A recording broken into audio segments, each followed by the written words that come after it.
एक ब्रजांगना जो चरित्र सुन रही थी वो फपक करके रो उठी। उसके आंसुओं का प्रवाह रुक नहीं रहा था। मैया यशोदा जान गई, ये भाव में आ गई। गोविंद उसके पास में आए और उसके हाथों को मुख से हटाया। आंखों आंखों में बात हो गई, रो क्यों रही है? तो उस ब्रज गोपी ने ये कहा कि जो सुख आप माई को देते हो, ये सुख आप मुझे क्यों नहीं देते? ये चोरी की लीलाएं, और तो लीलाएं तेरी मैं बाहर की देख लेती, लेकिन ये चोरी की लीलाएं तू अपने ही घर में क्यों? न खलु गोपिका नंदनो भगवान अखिल देहिनाम अंतरात्म। आप केवल नंदन नंदन थोड़ी हो, दुनिया भर के जितने भी प्राणी हैं सब आपके हित हैं, तो ये सुख मुझे भी दो ना। कहा अच्छा कोई बात नहीं, परसों तेरे घर में नंबर है। कहा ठीक है।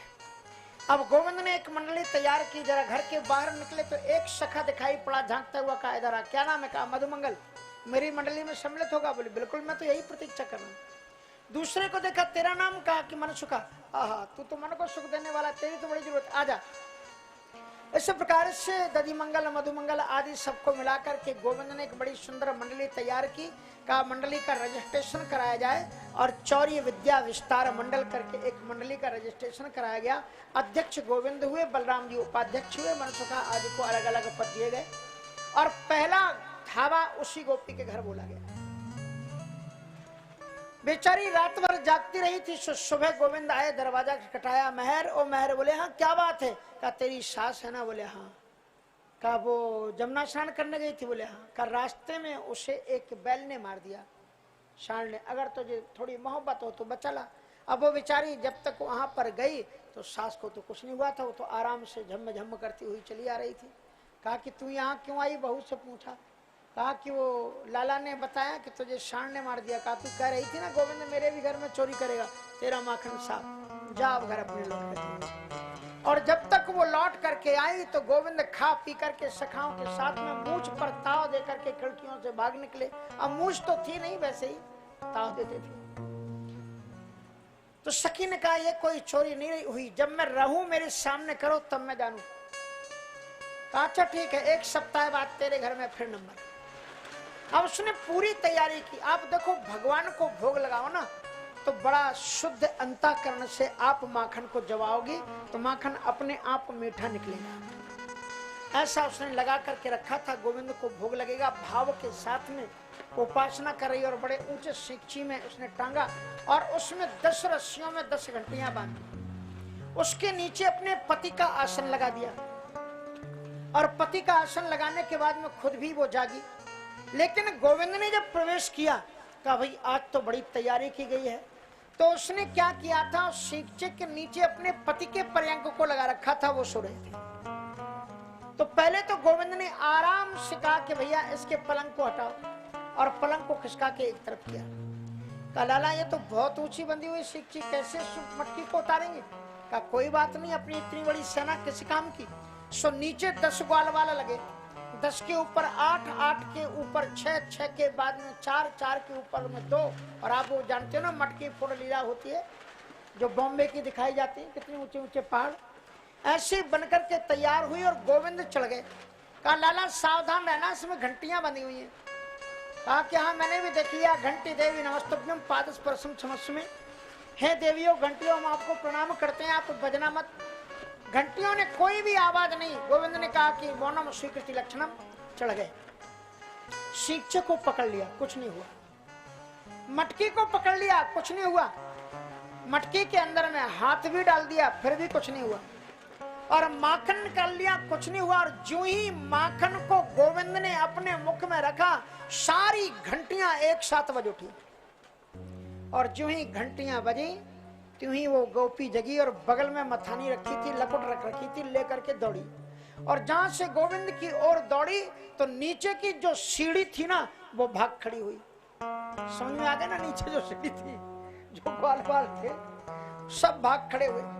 लाला की तस्वीर खींचने लायक थी और वो उस समय पर मटकी को पकड़े हुए गंडमन लट्टू की तरह ऊपर से ऐसे ऐसे झूल रहे थे। सखी को हंसी तो आ रही थी, पर हंसी को उसने रोका, आराम से लाला को नीचे उतारा। आके आजा। बोले किधर? का आप तेरी मैया के पास ले जाएंगे। अब उसके बाद में गोविंद ने कहा पहले मुझे घंटियों से बात कर लेने दे, उसके बाद में तुझे जो कुछ करना हो करना। घंटियों से गोविंद बोले कि हमने तुमसे पहले कहा था मत बजना, प्रार्थना की थी, तुम क्यों बजी फिर बाद में? घंटियों ने कहा गोविंद तुमने सींचा पकड़ा, हम बजी नहीं बजी। आपने मटकी पकड़ ली, हम बजी क्या नहीं बजी? आपने मटकी में हाथ डाल दिया फिर भी हम नहीं बजी। हाथ तो तब हो गई, आपने माखन भी ले लिया फिर भी हम नहीं बजी। लेकिन जब आपने भोग लगाना शुरू किया तो शास्त्र कहते हैं कि भोजन के समय तो घंटी को बजना ही चाहिए भोग के समय, और इसलिए हमने अपनी तो ड्यूटी इज ड्यूटी, अगर ड्यूटी नहीं करे तो फिर कोई रखेगा कैसे? जो घंटी बजे नहीं उस घंटी को पुजारी मार्केट में भेज देते हैं, कहते हैं इसको ठीक करा के लाओ। इसलिए जो वो ऐसा मान किस काम का जिससे ईश्वर ही छूट जाए, इसलिए हमने तो साधना की है ताकि आपसे च्युत ना। लाला से मैया ने कहा कि तेरी बात हो गई, चल अब कहाँ? तो हाथ पकड़ करके ले चली। पहले तो गोविंद ने बहुत मनाने की कोशिश की, जब वो नहीं मानी ले चली, का अच्छा तो ले चल। अब वो लेकर के जब चली तो महाराज वो तो ब्रज की थी। अब ब्रज की जो होती है तो वो 2.5 बीते का घूंघट, ये हमारे भारतवर्ष में ही परंपरा है, ये बहुत बड़ा आभूषण है, अमेरिका में ऐसा नहीं है।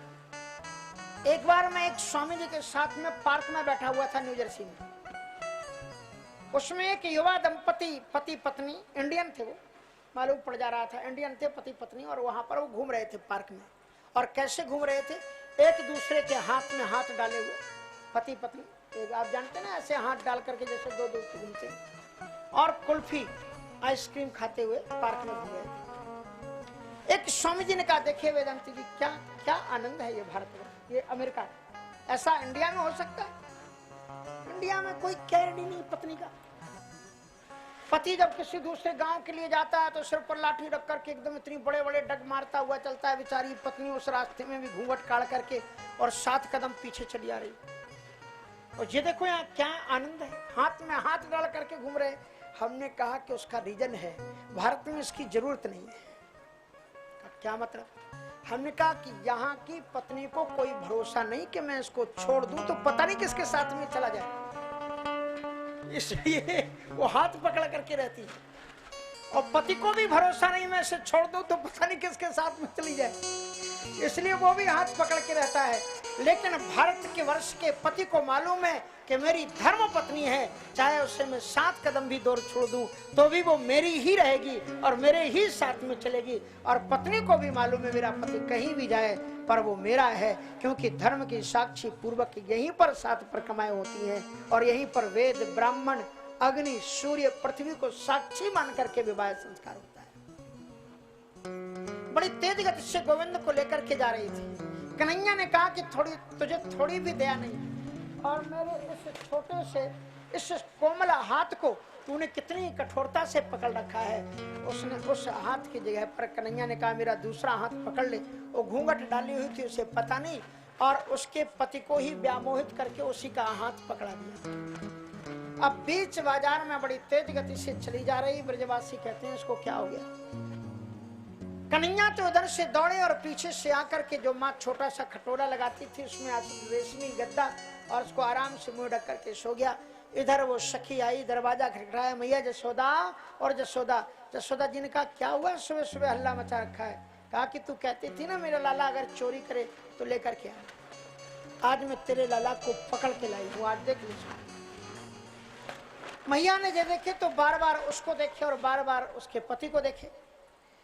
कहा कि देखती क्या, उसको डांटो ना। कहा मैंने देख लिया, तू अपना घूंघट उठा के देख ले अपने खसम को। मेरा लाला नहीं तो अपने खसम के हाथ को पकड़ करके लाइए। और जब उसने घूंघट उघार करके देखा तो शर्म से पानी पानी हो गई। गोविंद की लीला बड़ी विचित्र है, कर तुम अकर तुम अन्यथा कर तुम समर्थ। इस परमात्मा